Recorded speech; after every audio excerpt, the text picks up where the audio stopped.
कहा जाता है कि इश्क और जंग में सब जायज़ है। सब माने सब। रांची में एक घटना घटी, जिस घटना में बताया जा रहा था कि दो सगी बहनों को अपहरण कर लिया गया और ये दोनों सगी बहनें अब जाकर कर्नाटक में मिली हैं और पता चला कि ये सगी बहनें असल में इश्क मोहब्बत के चक्कर में अपने ही प्रेमी का साथ देते हुए उनके साथ चली गई। उससे पहले कितना खेल रचा गया, कैसे कैसे खेल रचा गया, वो सब हम आपको आज बताएंगे। मेरा नाम है रितेश कश्यप, मैं हूँ राष्ट्र समर्पण से। हम आपको आज बताने जा रहे हैं कि कैसे दो सगी बहनों ने किस शातिराना तरीके से पुलिस को भी परेशान किया, घर को भी परेशान किया और पूरे झारखंड को परेशान किया। झारखंड की इज्जत को भी तार तार कर दिया। अब जाकर उनकी बरामदगी कर्नाटक से हुई है। एक का नाम है रहनुमा और दूसरे का नाम है आमरीना। रहनुमा परवीन बड़ी बहन थी और आमरीना छोटी बहन थी। इन्हें इश्क का भूत सवार था।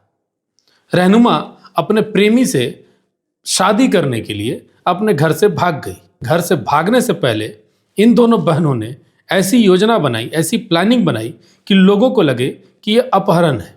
यह घटना है 11 जनवरी की। 11 जनवरी को ये दोनों बहन आधार कार्ड सुधरवाने के लिए मंगल टावर गई हुई थी रांची के। तो वहाँ से अचानक से छोटी बहन आमरीना फ़ोन करती है और फ़ोन करके रोते हुए बोलती है कि बहन को मार दिया, पीट दिया, ऑटो वाले ने उसे किडनैप कर लिया। और यह फ़ोन अपने पिता को कर रही थी रोते हुए। सुनिए वो क्या कह रही है। ना पता भैया जब लूटपाट करे लाई रे लूटपाट करे लाई रे लूटपाट कौन कहां पर ना पता बोलो कि कर लिया मेरा हाथ में काम नहीं कर रहा। कहां पर थे बेटा? ना पता बंगा कहां ना पता है अगुड़े मार देना किनारे तू कहां काटा ले गई कहां गई और खाने डाली है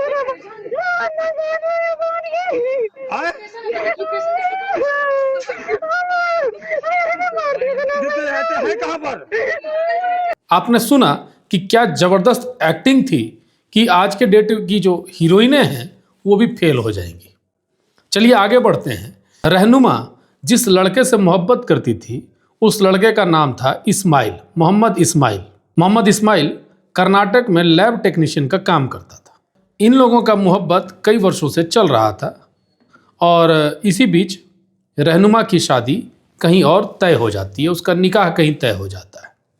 रहनुमा तैयार नहीं थी इस निकाह के लिए, अपने पिता को नहीं बोली, वो सीधा अपने प्रेमी को बोल करके इस पूरे अपहरण की कथा को लिख डाला, रच डाला। इस पटकथा को लिखने के दौरान इन लोगों ने हर एक छोटे छोटे बिंदुओं पर पूरा गहन रिसर्च किया, जैसे कोई शातिर अपराधी करता है। जैसे घर से निकलने के बाद सबसे पहले मोबाइल के सिम को तोड़ करके फेंक दिया ताकि उनका लोकेशन ट्रैक ना हो सके। उसके बाद रांची से रामगढ़ होते हुए, कोडरमा होते हुए, बनारस होते हुए कर्नाटक पहुंचते हैं। कर्नाटक पहुंचने के बाद कहानी यहीं पर नहीं समाप्त होने वाली थी। कुछ दिन के बाद छोटी बहन आमरीना घर आ जाती और यह बोलती कि उनकी बड़ी बहन की हत्या कर दी गई है और उनका कोई अता पता नहीं है। ये भविष्य की कहानी थी। इस बीच सारे अखबार रंग रंग के थक गए, सारे नेताजी भी दौड़ दौड़ के थक गए, बोले कि भैया यहाँ की पुलिस खराब है, यहाँ का प्रशासन खराब है, पूरा प्रेशर डाल दिए। पुलिस ने इस पूरे मामले का पटाक्षेप कर दिया और पुलिस के लिए सहायक बना इंस्टाग्राम के माध्यम से इन लोगों से संपर्क हुआ। और जब ये लोग फ़ोन का सिम तोड़ करके फेंक दिए थे तो कम्युनिकेशन के लिए, संपर्क करने के लिए रेलवे या अन्य जगहों के वाईफाई का यूज़ करते थे ताकि इनको कोई ट्रैक ना कर सके।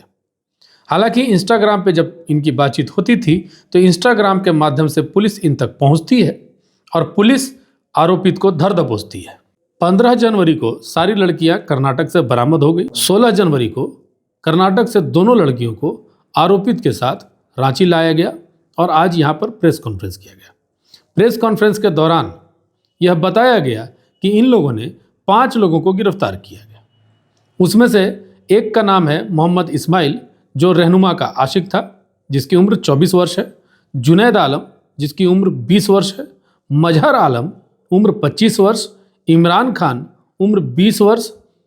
कासिद फिरोज, उम्र 25 वर्ष। इन लोगों की गिरफ्तारी हुई है।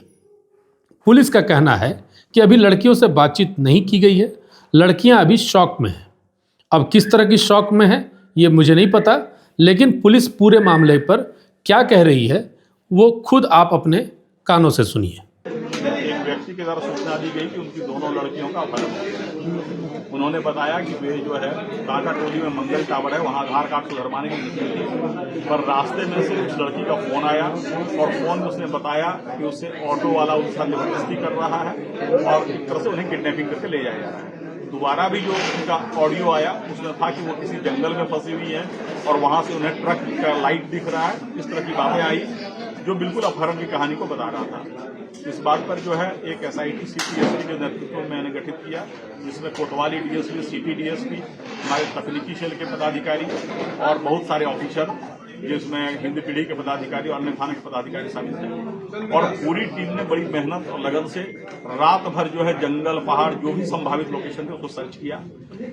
इस सर्च के दौरान जो भी इनपुट था उसके आधार पर किया गया, लेकिन जो निष्कर्ष है वो फलाफल हम लोग का सुन रहा है। फिर जब हम लोग जो है अनुसंधान करना शुरू किए और हमारी टीम ने काफी दक्षता से सीटीएसपी के नेतृत्व में इस कांड का अनुसंधान किया, और जब अनुसंधान में बातें परत दर परत खुली तो लगा कि अपहरण की बात सही नहीं है संभवतः। उसके बाद जब हम लोगों ने इन्वेस्टिगेशन किया पता चला कि ये लड़कियां जो है जब घर से निकली हैं तो किसी ऑटो का यूज नहीं किया है।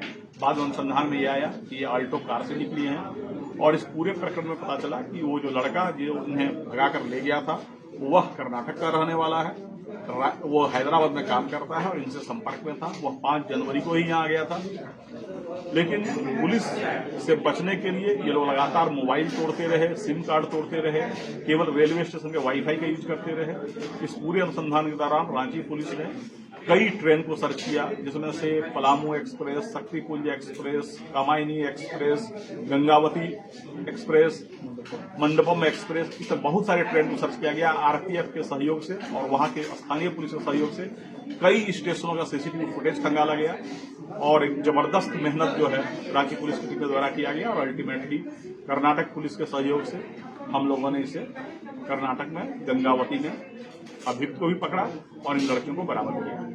हम लोग अभी जो है इन लड़कियों से पूछताछ कर रहे हैं कि पूरा प्रकरण कैसे हुआ। इन लड़कियों ने इतने बात स्वीकार किया कि जो ऑडियो उन्होंने बनाया था वो मुख्य अभियुक्त के बहकावे में बनाया था और उसमें उनके साथ ऐसी कोई बात नहीं हुई थी कि उन्हें कोई जबरदस्ती ले जा रहा है।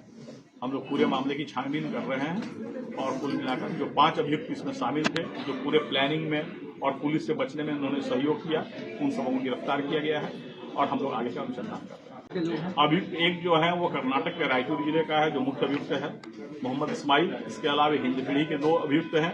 इसके अलावा एक चितरपुर का अभियुक्त है और एक गढ़वा नगर उटारी का अभियुक्त है। और पूरे अनुसंधान से यह क्लियर हुआ कि यहाँ से चितरपुर से फिर कोडरमा से गया से दूधी से बनारस से नागपुर से गंगावती कर्नाटक जाएगा। वापस लाने में हमारी एसआईटी की टीम वहां गई थी और मामले की गंभीरता को देखते हुए हमने पूरी एसआईटी को एरोप्लेन से कर्नाटक भेजा और पूरे अभियुक्त और जो लड़कियां बरामद उन सबको हम लोग एरोप्लेन से लाए ताकि मामले में कोई विलंब न हो, क्योंकि बहुत तरह की भ्रांतियां फैल रही थी और शहर में एक तरह का अलग तरह का वातावरण पैदा हो रहा है।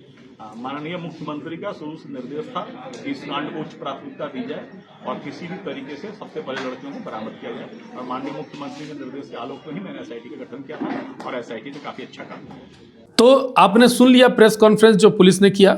हालांकि अब कुल मिलाकर लड़कियां बरामद हो चुकी है। इस मामले पर राज्य सरकार से लेकर के कोर्ट या न्यायालय को कड़ा एक्शन लेना चाहिए इन दोनों पर। ऐसा नहीं है कि लड़के की सिर्फ गलती है, क्योंकि जिस तरीके की कहानी रची गई है उसमें शामिल दोनों बहनें भी हैं। इसमें गलती उन लड़कों की जितनी है उतनी ही गलती इन लड़कियों की भी है। अब देखना यह है कि न्यायालय भी यहाँ पर लड़के और लड़की में भेद करता है या सच में रियली में ये एक समाज को संदेश देने का काम किया जाता है। क्योंकि एक नौटंकी में, एक इस तरह की नौटंकी में राज्य सरकार का पूरा संसाधन उपयोग में आया, राज्य सरकार का पैसा उपयोग में आया, राज्य की सुरक्षा व्यवस्था भी सवालों के घेरे में आ गई। क्या इस तरह की घटनाओं से राज्य की बदनामी नहीं हुई? हालांकि इस मामले में क्या होने वाला है इसका अंदाजा तो मुझे नहीं है, लेकिन झारखंड की पुलिस ने जो कार्रवाई की है वो काबिले तारीफ है, उनकी तारीफ होनी चाहिए। लेकिन पुलिस इतनी ही सक्रियता हर समाज के लिए रहे, हर लोगों के लिए रहे, हर लूट के लिए रहे, हर हत्या के लिए रहे, हर अपहरण के लिए रहे। हालांकि मैं पहले ही बता रहा हूँ ये नौटंकी थी, फिर भी पुलिस इतनी सक्रिय है, लेकिन रियल में जब सच में ऐसी कोई घटना हो पुलिस उतनी ही सक्रिय उस वक्त भी दिखाई दे तो बहुत अच्छा रहेगा इस राज्य के लिए भी, इस यहाँ की जनता के लिए भी। आपको ये खबर कैसी लगी जरूर बताइएगा। अभी तक के लिए इतना ही, नमस्कार।